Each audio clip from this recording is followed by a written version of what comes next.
Welcome back to the Bay, everyone. Let's just dive straight into this explainer and try to navigate the, frankly, completely chaotic hardware market of early 2026. Because look, if you're trying to upgrade your rig right now, you already know the waters are ridiculously choppy out there. We've got massive AI demand just eating up resources, street prices fluctuating like crazy, and this very stark battle line drawn in the sand between NVIDIA's RTX 50 series and AMD's Radeon RX 9000 series. So today, we're going to break down the latest data from February through May 2026 and figure out how to find the absolute right graphics card for your specific build. But first, we really have to start with a harsh reality check. Thanks to all that AI demand creating this wild silicon lottery, builder frustration is, well, it's exceptionally high right now when we look at these inflated numbers. I mean, we're seeing street prices for popular NVIDIA RTX models staying anywhere from 20 to 80% above MSRP, which means the official list price is just drastically lower than what you're actually forced to pay at checkout. Meanwhile, AMD cards are hovering much closer to their intended list prices. It's a really tough market out there, and avoiding these scalper-level markups is step one to, not completely torpedoing your wallet. So here's our manifest for today's explainer. We'll be looking at the overall state of the market, then we'll check out the unchallenged high-end, dive into the mid-range showdown, talk ecosystems and future-proofing, and finally, we'll anchor down your best GPU choice. Let's get right into it. Starting us off with Section 1, State of the Market. Here is the 2026 hardware landscape. Right off the bat, NVIDIA's overwhelming market dominance is just crystal clear. If you look at the data right here, NVIDIA's capturing roughly 94 to 95% of the dedicated desktop GPU space, and AMD, they're holding on to just about 5%. That is a massive discrepancy. It really shows that despite all the very valid pricing complaints we're hearing, the vast majority of builders out there are still slotting GeForce cards into their motherboards. However, that absolute dominance comes with warning orange-level price hikes.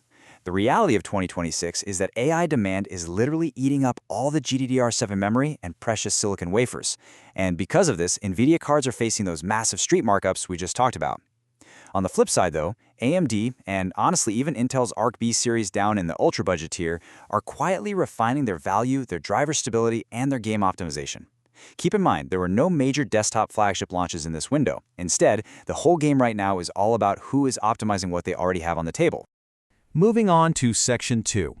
Let's look at the unchallenged high-end, the true kings of the hill.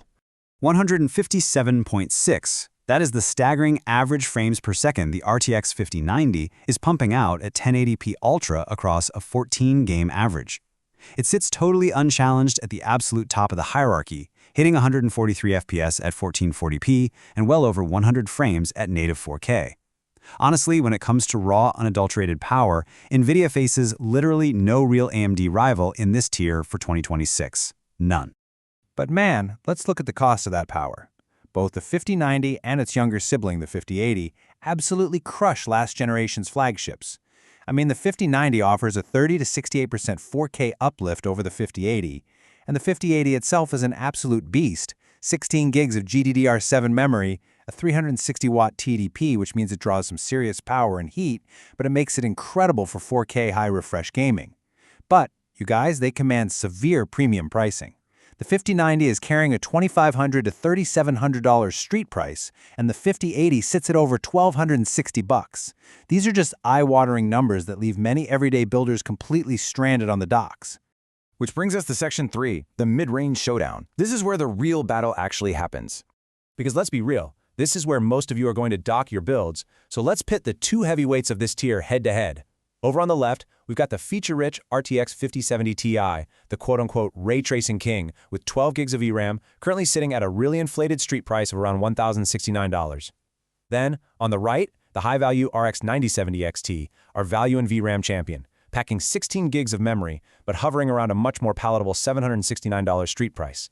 That right there is a massive street price gap of nearly $300. So the big question is, what exactly are you getting or losing for that $300? Well, looking at the hard data from an extensive 52-game benchmark suite, if we focus just on pure native 1440p rasterization, meaning no upscaling, no ray tracing, just traditional rendering, AMD's much cheaper card achieves near parity. The 9070 XT and the 5070 Ti are basically trading blows here, often within just 1 to 3% of each other on average. In fact, in select raster-heavy titles, the AMD card actually pulls ahead. And even at 4K, NVIDIA only holds a super modest 4% edge. So if you just want raw frames in traditional games, AMD is offering practically identical performance for $300 less. Pretty wild, right? But the narrative completely flips when you turn on the heavy graphical features. In path trace workloads and heavy ray tracing scenarios, NVIDIA's 4th-gen RT cores just take a commanding lead. We're talking a massive 20 to 63% advantage for the 5070 Ti in demanding scenes. If you're the kind of player booting up games like Cyberpunk 2077 with full path tracing or Alan Wake 2, NVIDIA's hardware just completely runs away with it. No contest. All right, Section 4. Let's talk about ecosystems and future-proofing and how to avoid the dreaded bottleneck. See, raw frames are great, but the real dilemma for builders in 2026 actually comes down to hardware versus software. AMD gives you 16 gigabytes of VRAM on their mid-range cards. That extra 4 gigs over NVIDIA's 12 is huge. It prevents severe memory stuttering in those unoptimized, VRAM-heavy modern titles.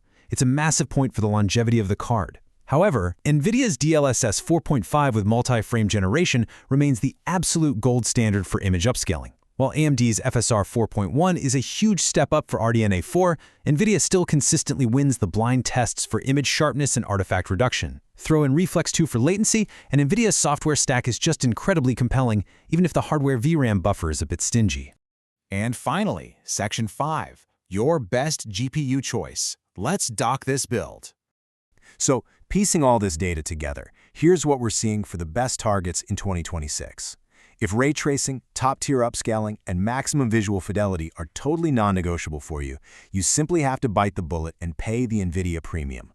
The 5080 or the 5070 Ti are your targets for sure. But if you are looking for pure cost per frame value at 1440p or entry 4K, AMD's mid-range RDNA 4 cards, specifically the RX 9070 XT, are absolutely the smartest buys on the market right now.